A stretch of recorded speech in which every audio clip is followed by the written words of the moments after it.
Engaged pedagogy produces self-directed learners, teachers, and students who are able to participate fully in the production of ideas. As teachers, our role is to take our students on the adventure of critical thinking, learning, and talking together. We break with the notion that our experience of gaining knowledge is private, individualistic, and competitive. By choosing and fostering dialogue, we engage mutually in a learning partnership. In most classrooms, teachers present the material and students passively receive it. They either commit to memory what the teacher says or take notes to remind them. Most students rarely read these notes. Once a class is ended, having successfully regurgitated the material, they feel no need to hold on to the knowledge once it has been used to meet the material demands of the course. In retrospect, when I consider my undergraduate years, what I remember most is not the energy and content of presentations, but rather the conversation generated by the class discussion. Much knowledge acquisitions comes to us in daily life through conversations as a teaching tool, both in and outside the classroom. Conversation is awesomely democratic. Everyone talks, everyone engages in conversation and learning. Redefine. Dennis Radar extols the power of conversation. Conversation contains dialogue, the exchange of understandings and meanings, and the endeavor to construct between information. Conversation is always inclusive. It encourages and nourishes individual voice as it strives to develop a community of vision across race, class, and gender. Everyone engages in conversation, and everyone remembers a good conversation where the back and forth sharing of ideas enhanced our understanding. The sharing of wit and wisdom stimulated our capacity to think critically and allowed us to engage in dialectical exchange. Much of the teaching that I currently do begins with a large lecture. Even though I agree to give lectures, I see the monologue as the least useful tool for the transmission of ideas. Since most audiences lack the skills of active listening, much information offered in lectures is missed, and I often find that what is not missed is misunderstood. The future of learning lies with the cultivation of conversations of dialogue. I agree with Radar that conversations bring out the wit in others, while presentations merely display the wit or lack of it of the presenters. Most importantly, talking with the teachers and students about how and when the most ecstatic moments of learning occur.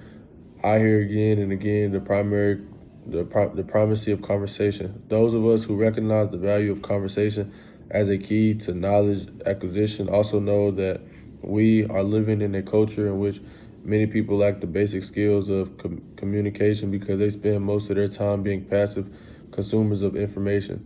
Both television and computers help promote passive learning. Much feminist theory that critically examines constructions of masculinity shows that to make boys into patriarchal men, society trains them to value silence over speech.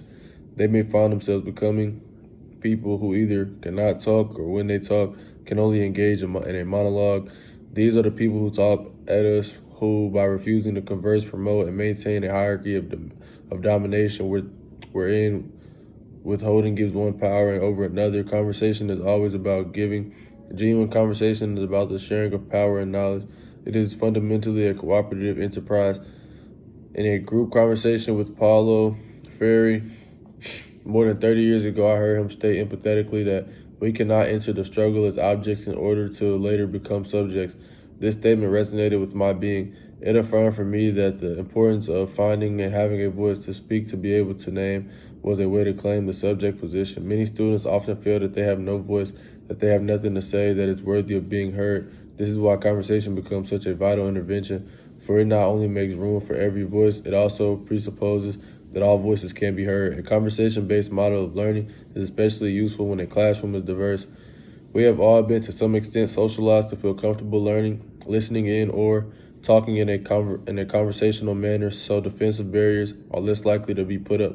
In classroom discussions that are not conversations, there is more often a sense that argument and negative contestation are the only ways to address relevant issues. Negative conflict-based discussions almost always invite the mind to close, while conversations as a mode of interaction cause us to open our mind. All too often, professors have feared that if a conversation begins in the classroom, that it will foreclose discussion of assigned reading material of what matters, at least to them. However, mindful conversation, talking that is powerful and energetic, always spotlights what really matters.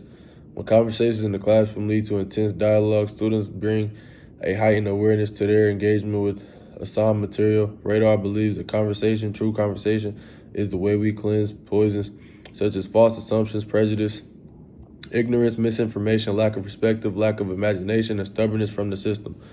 While it is not productive to engage in negative dialogues when the intent is more to win an argument than to share ideas, conversations that teach us may be loud and energetic. They may be fierce. In her book, Fierce Conversations, Achieving Success at Work and in Life, One Conversation at a Time, author Suzanne Scott urges us to reconsider the word fierce, explaining that in Roger Thesaurus, the word fierce has the following synonyms: robust, intense, strong, powerful, passionate, eager, unbridled, uncurbed, untamed. Such a conversation can be a learning experience and fun. It can be a location where knowledge acquired stays with us, empowering us to abandon fear and insecurity and find the place of compassion and connection. Compassion creates a spirit of tolerance. It intensifies the longing to communicate, to understand. Radar insists that conversation promotes understanding, which he sees as a different kind of knowing, one that is more aware of the whole and its interactive variables. Explaining further, he shares this insight. Conversations are powerful. They can turn us toward different definitions and different pathways. They help us look at complicated matters from different perspectives as we turn them away, and that while striving to construct a new understanding. Conversations are not one-dimensional. They always confront us with different ways of seeing and knowing. According to Radar, they generate engagement and contribution. Many of the ideas in this essay and in this book were talked about in conversations between me and educator Dennis Radar. When I felt my internal thought processes were not as energetic as I wanted them to be, I would talk with Dennis and feel renewed energy. Writing this short essay, I began to worry that it was impossible to discern where my thoughts ended and his began. This made me think about the democratic nature of conversational learning.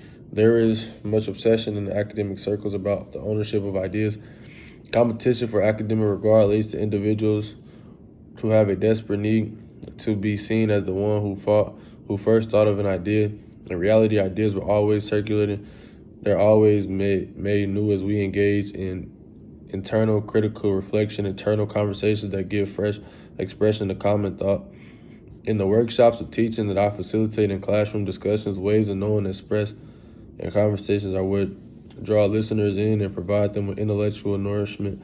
Much of what we remember, what stays with us, emerged in conversations. It is my hope that future educators will talk more and more together and with students so that the model of conversation as a way to learn will have its rightful place as a genuine location for serious and rigorous thought.